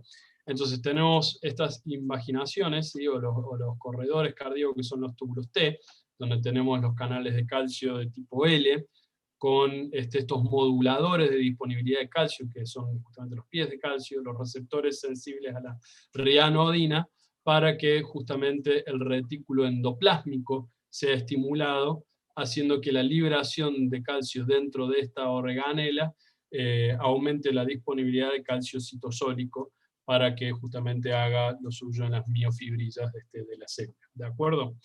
Entonces, la disponibilidad del calcio intracelular aumenta la tasa de contractilidad, y esto es lo que se conoce como el inotropismo, ¿sí? No voy a hablar tanto de los mecanismos que ya conocemos de lo que es lo que es el potencial de acción cardíaco, sino que vamos a repasar un poquito sobre los mecanismos de calcio que suceden. ¿Estamos? Entonces, al iniciarse este potencial de acción, la membrana de la célula miocárdica y esta despolarización por acción de propagación afecta a puntualmente el miocardiocito en particular y a todos sus miocardiocitos vecinos, por el tipo de conexiones que tienen entre sí. Y esto a través de los túbulos T, ¿sí? Entonces, este es el momento en que, si recordarán los pasos del potencial de acción cardíaco, están en la fase de plató o de fase número 2, ¿sí? Acá tenemos justamente la corriente de calcio hacia adentro de la célula, en donde fluye desde el fluido extracelular al intracelular. Segundo paso, justamente tenemos la entrada de calcio a la célula del miocardio, que produce justamente un incremento en la concentración de calcio intracelular. Esta concentración de calcio intracelular no es suficiente por sí mismo para iniciar la contracción, pero lo que hace es gatillar la liberación de más calcio, justamente como habíamos graficado, de adentro del retículo sarcoplásmico, ¿sí? Y esto es justamente lo que se llama como la liberación de calcio inducida por calcio, ¿sí? Mientras que el ingreso de calcio a través del potencial de acción es el fenómeno del calcio gatillante. Hay dos factores que determinan cuánto calcio es liberado del retículo sarcoplásmico. La cantidad de calcio que yo tenía guardada dentro de la célula de manera previa, ¿sí? Y de cuánta fue la magnitud de calcio que justamente entró a la célula durante el potencial de acción. Ese calcio que es liberado del retículo sarcoplásmico, como habíamos dicho, hace que el calcio intracelular aumente cada día más, cada vez más, para que ésta se una a la troponina C, desplazando a la tropomiosina, y logrando así entonces la interacción de la actina y la miosina. Y estos son los puentes cruzados que se forman, que justamente continúan de manera cíclica a medida que la concentración de calcio intracelular ocupe todos los sitios de unión en la troponina C, ¿sí? Y un concepto, bueno, crítico o muy importante que hay que tener en cuenta acá es la magnitud de la tensión que se desarrolla por parte de las células miocárdicas, que es proporcional a la concentración de el calcio intracelular. Entonces, todas aquellas hormonas, los neurotransmisores y todas las drogas que van a alterar el flujo, la corriente de calcio, o cómo acorta esa fase 2 o plató en el potencial de acción, esto es lo que justamente hace que tengamos mayor o menor disponibilidad de calcio dentro de la célula miocárdica. Y básicamente esto es lo que hacen en denominar cuáles van a ser agentes inotrópicos positivos o inotrópicos negativos, ¿sí? Entonces, todo esto son las drogas que van a producir una mayor cuplaje miocárdico, ¿sí? O mayor cuplaje de actina-miosina, o excitación-contracción, y eventualmente mejore la contractilidad. ¿Estamos? Este es un gráfico de lo que justamente acabo de describir, que es todo justamente los mecanismos de calcio. Y una vez que el calcio, ¿sí? Se reacumula en el retículo sarcoplásmico gracias a la ATPasa calcio dependiente, ¿sí? Acá es justamente lo que se produce la relajación. Pero al depender del ATP, esto es una relajación a energía dependiente. Así que por eso es lo que muchas veces siempre suelo decir, que no es una acción pasiva, es activa, es dependiente de energía. ¿De acuerdo? Bien. ¿Por qué? Bueno, y acá justamente todos los factores que hacen que se estimulen cada uno de los receptores, y básicamente hace que proteína G, ya sea inhibidora o estimulante, acá en este caso, hace que aumente la disponibilidad o disminuya la disponibilidad cálcica, ¿sí? Esto es lo que yo me refiero como agentes inotrópicos positivos, norepinefrina y epinefrina. ¿Y cuáles van a ser los inotrópicos negativos? Como por ejemplo la acetilcolina, ¿sí? Otros de los que producen estimulación en este punto, haciendo que aumente la disponibilidad de calcio dentro de la célula, justamente es la angiotensina 2 y la endoterina 1, ¿sí? Estos son agentes también inotrópicos positivos. Todo esto para decir que también los agentes, que el inotropismo o la contractilidad va a tener el efecto en el volumen efectivo, por lo tanto va a tener un efecto muy importante en el gasto cardíaco, ¿sí? Pero es muy importante que sepan cuáles son los mecanismos intracelulares que hacen al aumento de la disponibilidad de calcio para lograr una contractilidad tal, ¿sí? Entonces, los efectos de una inotropía aumentada en la relación longitud-tensión del músculo cardíaco, ¿sí? Si nosotros tenemos un aumento en la inotropía, estimulando ya sea el músculo cardíaco con norepinefrina, ¿qué es lo que sucede en el ejercicio, por ejemplo? Va a desviar la curva de tensión total, ¿sí? Hacia arriba, ¿estamos? Más tensión, más disponibilidad de calcio, más tensión, más fuerza de contracción, ¿de acuerdo? ¿Sí? Entonces, todo esto a una precarga ya dada. Entonces, acá también volvemos a lo que es tener una precarga estable, pero lo que vamos a tener en este momento es una variación en la contractilidad. Entonces, llevado a las curvas de Frank-Starling, ¿sí? ¿Qué cambio vamos a tener? El cambio en velocidad del acortamiento muscular, que es lo que básicamente hace, ¿sí? El aumento de la capacidad contráctil de la célula muscular, va a incrementar el volumen sistólico independiente de cualquier precarga y poscarga. ¿De acuerdo? Entonces acá lo central que tienen que ver, o les tiene que quedar, es que la contractilidad, ¿sí?, es un fenómeno carga dependiente. No importa qué precarga tenga, no importa qué poscarga tenga, la contractilidad, ¿sí?, va a ir por su lado, independientemente de los otros dos factores, ¿sí? Sí, entonces los cambios en la inotropía, ¿sí?, si yo tengo un factor inotrópico positivo, me va a aumentar mi volumen de eyección, y si tengo factores de inotropía negativa, va a disminuir mi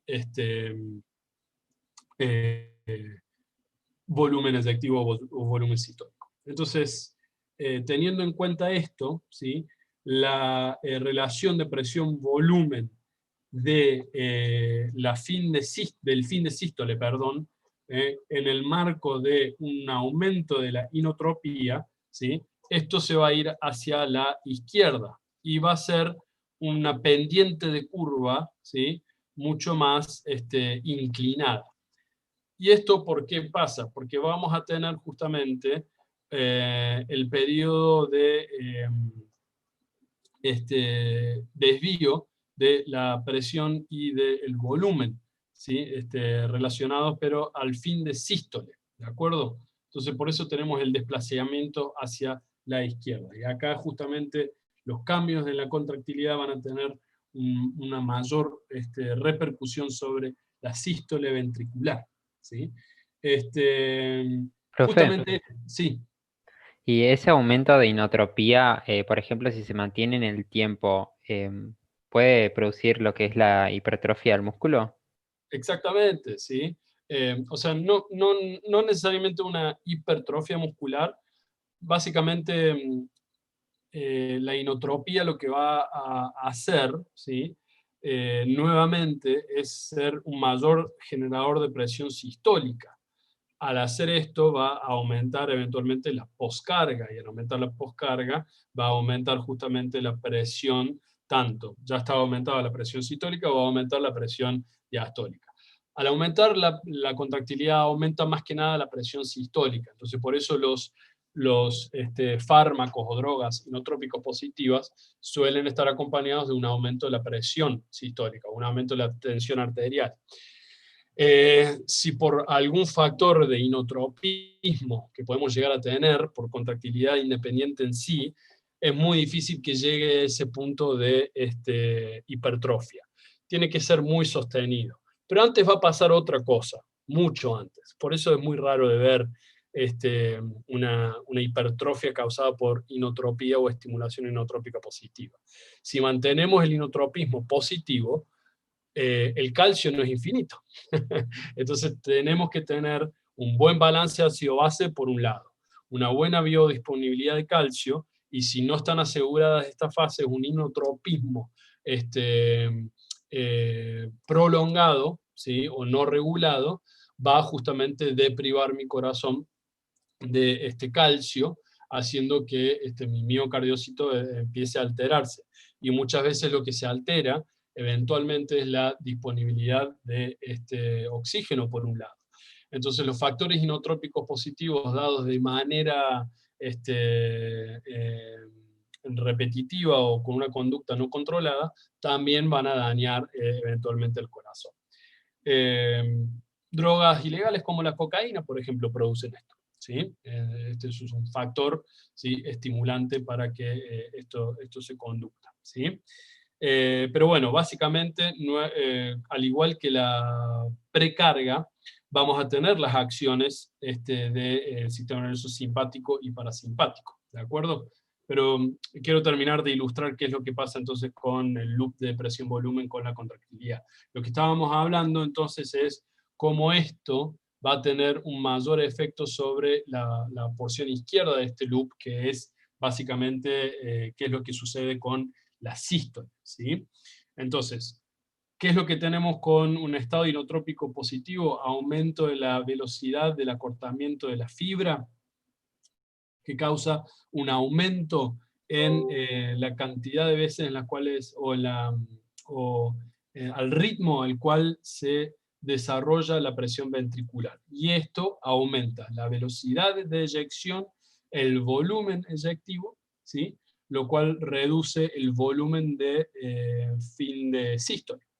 Entonces, cuando aumenta el inotropismo, esta relación de presión-volumen de fin de sístole se va a la izquierda y tenemos una pendiente mucho más pronunciada o vertical.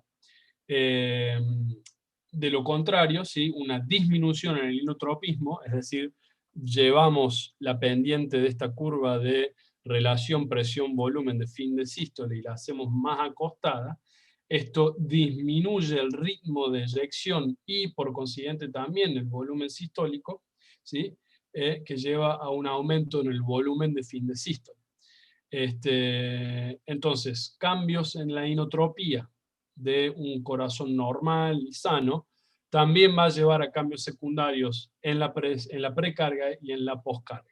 Y esto es lo que justamente tienen que ver ustedes ya por su lado, porque si no van a hacer otra hora más de charla, para que terminen relacionando todos los conceptos de precarga, poscarga e inotropismo. O contractilidad, ¿sí? Cuando hablo de inotropismo es lo mismo que contractilidad, ¿sí? ¿Cuáles van a ser los efectos, ¿sí? O los mecanismos para los cambios en la contractilidad? Como ya habíamos dicho, la contractilidad va a correlacionar directamente con la concentración intracelular de calcio, lo cual depende del aumento de la cantidad de calcio que se libera del retículo sarcoplásmico, que están almacenados durante el cuplaje de excitación-contracción. ¿Vamos? Así que biodisponibilidad cálcica, que es lo único que falta acá, es el factor más importante. Sin calcio no tengo contracción, sin contracción del miocardiocito no tengo inotropismo. Ahora, ¿qué es lo que hace el sistema nervioso autónomo sobre la contractilidad? ¿Sí? Si tenemos una activación simpática por catecolaminas que circulan, vamos a tener una estimulación de la contractilidad, es decir, esto ejerce un efecto inotrópico positivo. Y esto es gracias a la activación de los receptores beta 1, que están acoplados a la proteína G estimuladora, que a su vez están activando la adenilciclasa, produciendo entonces el AMP cíclico, la activación de las proteínquinasas, la fosforilación de las proteínas que produce justamente el efecto fisiológico de la contractilidad aumentada. ¿De acuerdo? ¿Qué es lo que pasa por consiguiente con el sistema nervioso parasimpático?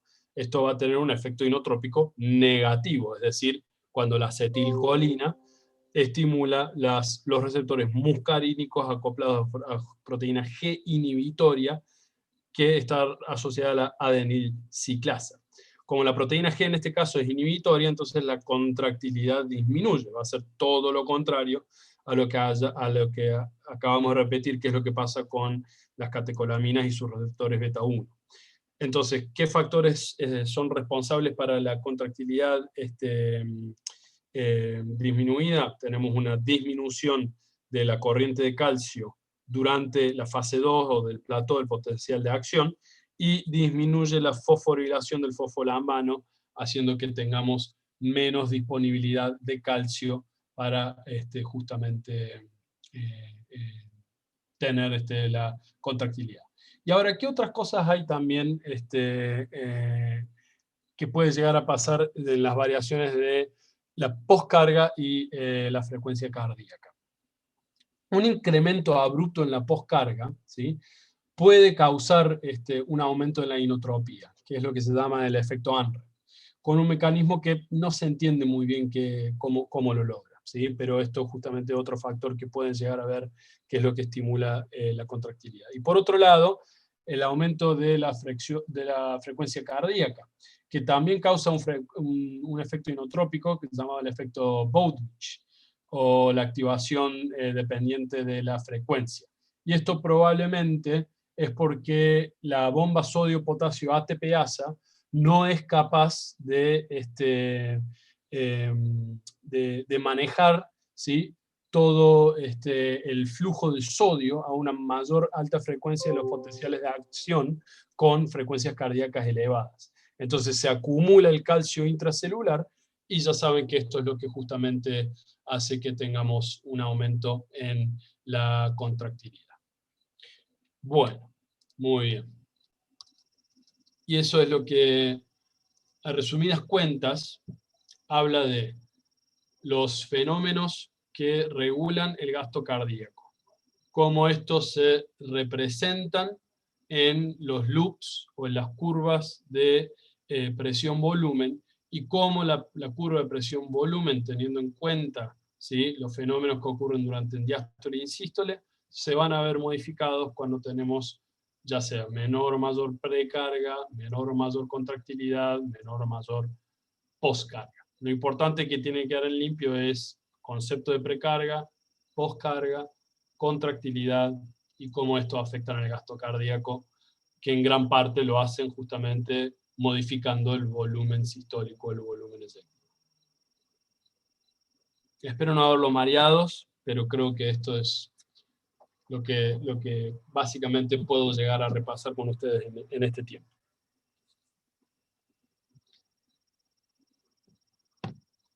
Bueno, dudas, preguntas, si están cansados, obviamente que no es obligación, pero si quieren despejar algo, mi tiempo es todo de ustedes. Bueno, gracias a ustedes. Gracias a ustedes. Perdón si soy pesada con esto, pero No, por favor, me encanta que pregunten, en serio, así que no tengan ningún temor. ¿en qué momento del gráfico del loop cardíaco podría ubicar el fin de la sístole en la presión? ¿El fin de sístole? Uh-huh. Bien, vamos a volver a abrir el PowerPoint.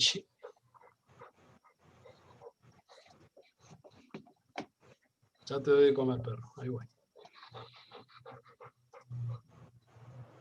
Bien, ahí nuevamente están viendo la presentación. Vamos a nuestra primera curva. Esta que pusimos acá. Bien. Entonces, básicamente acá te muestra todos los fenómenos que habíamos descrito muy bien en esta diagrama de Wiggers o diagrama de ciclo cardíaco. Entonces vamos a transponerlo a cómo son los fenómenos acá en el loop de presión-volumen, ¿sí? Justamente, vos tenés que ver la variación de volumen y de presión, ya estoy mareado yo. Acá en el eje, la variación de volumen y la variación de presión. Y cuando hablamos de volumen y presión en este loop, estamos hablando de lo que sucede adentro del ventrículo. En fisiología se va a tomar por convención, y esto quiero que también quede claro, pero no vamos a ver bien la diferencia entre las dos, que las curvas de presión-volumen son muy distintas para el ventrículo izquierdo y para el ventrículo derecho.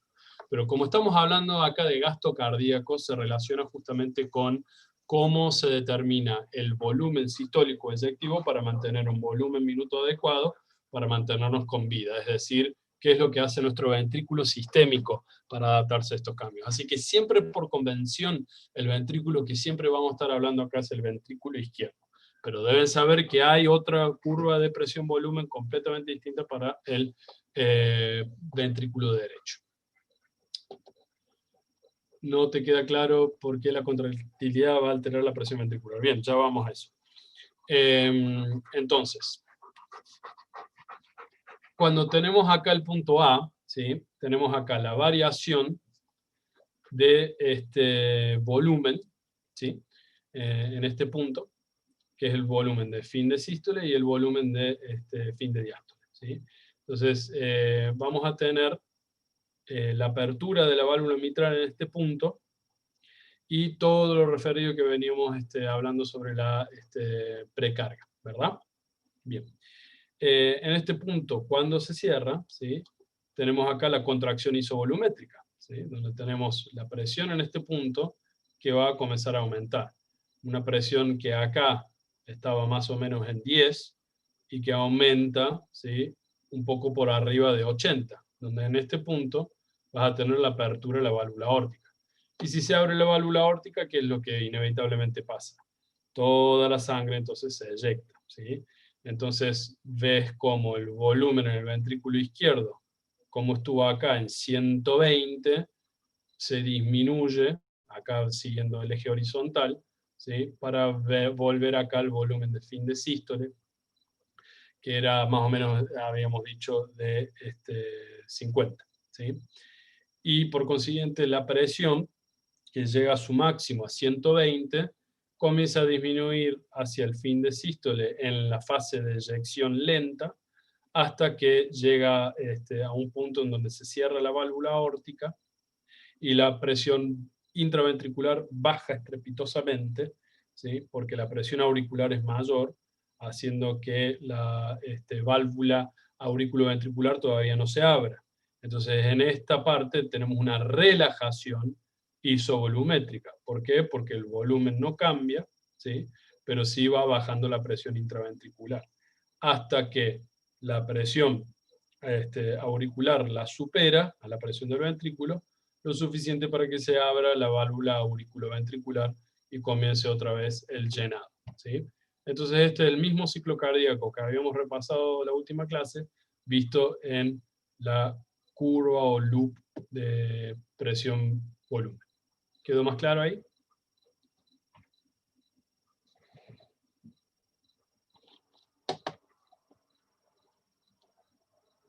Bueno, espero que haya quedado más claro. Para quien haya hecho la pregunta, creo que era Justina, si mal no recuerdo. Vamos a la pregunta de...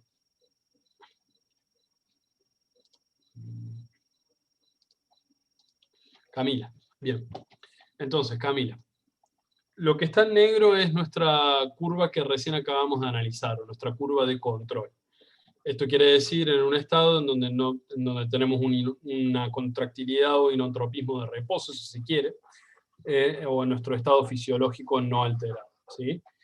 Entonces, si nosotros tenemos un aumento de la contractilidad, yo lo que quiero decir primero que no es lo mismo el concepto que dije en cuanto a los factores que hacen que la contractilidad aumente o disminuya.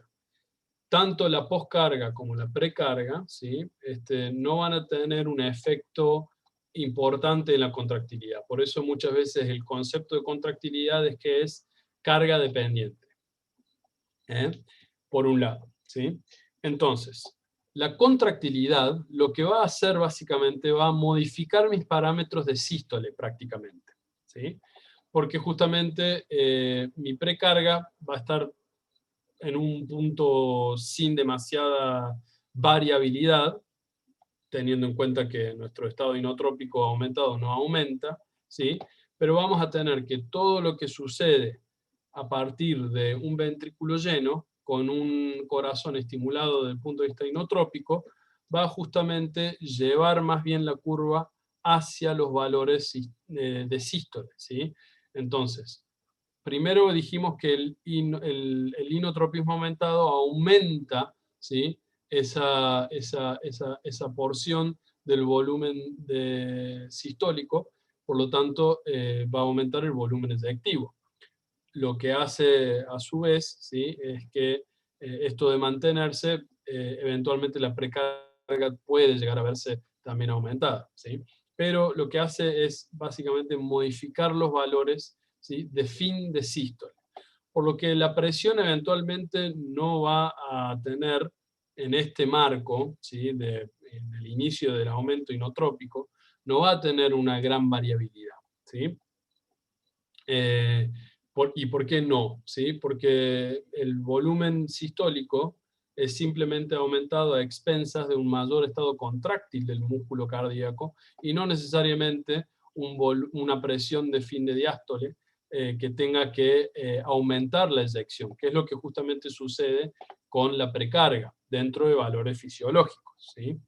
Entonces mi ventrículo no tiene que alterar la presión intracavitaria, ya que el trabajo lo está haciendo el músculo cardíaco que está más estimulado por una mayor presencia de calcio, ¿de acuerdo? Por eso justamente mi presión sistólica va a aumentar, al estar aumentando el ritmo en el cual es eyectada la sangre del ventrículo, ¿sí? Entonces necesariamente esto también muchas veces se acompaña de un aumento de la frecuencia cardíaca, como todos los factores inotrópicos positivos, porque como habíamos hablado, son estimulantes beta 1. Y como son estimulantes beta 1, estos son los receptores que también están en el nodo sinusal y en el nodo auriculoventricular. ¿De acuerdo? Entonces esto es lo que justamente hace la estimulación inotrópica. Básicamente actúa fundamentalmente sobre la sístole, afectando el mayor ritmo de liberación del volumen sistólico, también aumentándolo en este estadio, pero no lleva a un aumento de la presión de fin de diástole. Por eso son muy buenas drogas que pueden llegar a ayudar a recuperar a un corazón que justamente tiene elevada la presión de fin de diástole. Entonces los inotrópicos van a reducir esa presión, llevando la curva de relación presión-volumen hacia la izquierda, ¿sí? Compensando justamente el corazón enfermo que tuvo que aumentar la presión diastólica para acomodar, ¿sí? O tratar de, mejor dicho, eyectar un volumen minuto o un volumen eyectivo lo suficiente para tener una buena perfusión distal, ¿no? En el resto del organismo, ¿de acuerdo? Pero bueno, el inotropismo depende fundamentalmente de la disponibilidad miocárdica de oxígeno, ¿sí? Así que si tenemos un estado, por ejemplo, acidótico y de poca disponibilidad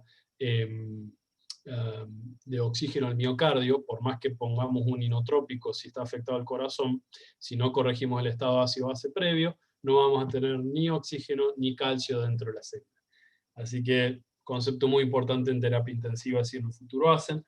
Primero, tengo que corregir el estado ácido-base del paciente, mejorar la disponibilidad miocárdica al organismo y por consiguiente el miocardiocito, y después ahí su terapia inotrópica va a funcionar sin problemas. Un poco puedo haberlos mareado con eso último, pero bueno, es lo que un poco explica una cosa y la otra. Bueno, siendo las 10 de la noche y un poquito más, si no hay otra duda u otra pregunta, el parcial es el 24, ¿era? Bueno, no tengo más clases de repaso para darles, al menos hasta ese momento. Así que, salvo que sea por demanda popular, no los veo hasta el reanude de la cursada. Recuerden que me pueden contactar por mail, por Petco, y cualquier duda, en serio, no tengan ningún reparo en escribirme y les puedo despejar fundamentalmente de cardio, y si tienen dudas en otra cosa que no se animan a preguntar a otros profes, me pueden preguntar a mí, no tengo ningún problema. Que tengan muy buenas noches y que descansen. Hidrátense bien y cuídense mucho.